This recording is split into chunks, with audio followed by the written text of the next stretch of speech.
ଆଗକୁ ସାବିତ୍ରୀ ଅମାବାସ୍ୟା ଆସୁଛି।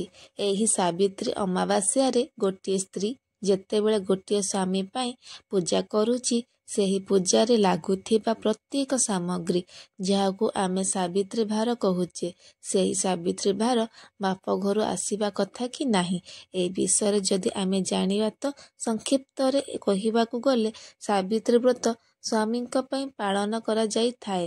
ଗୋଟିଏ ସ୍ତ୍ରୀ ସ୍ୱାମୀର ଦୀର୍ଘାୟୁ କାମନା କରି ସାବିତ୍ରୀ ବ୍ରତ ପାଳନ କରିଥାଏ।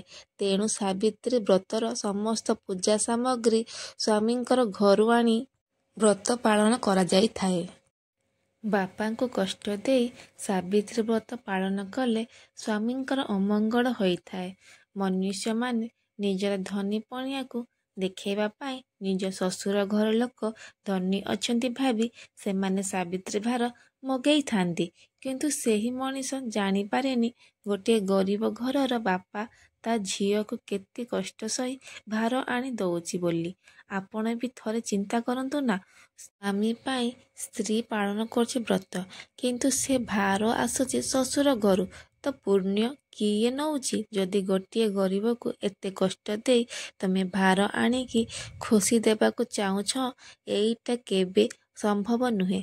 ତ ଆଜିର ସମାଜରେ ଲୋକମାନଙ୍କୁ ଏତିକି କହିବାକୁ ଚାହୁଁଛି, ନିଜ ମେହନତ ପଇସାରୁ ନିଜ ସ୍ତ୍ରୀକୁ ସାବିତ୍ରୀର ଯାହା ବି ନୀତି ନିୟମରେ ପାଳନ କରାଯାଉଛି ଭାର ଦେବା ପାଇଁ ଚେଷ୍ଟା କରନ୍ତୁ।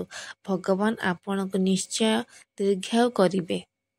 ଭିଡ଼ିଓଟି ଭଲ ଲାଗିଥିଲେ ଲାଇକ୍ କରନ୍ତୁ। ଆଗକୁ ଏଇଭଳିଆ ଭିଡ଼ିଓ ପାଇବା ପାଇଁ ସବସ୍କ୍ରାଇବ୍ କରନ୍ତୁ।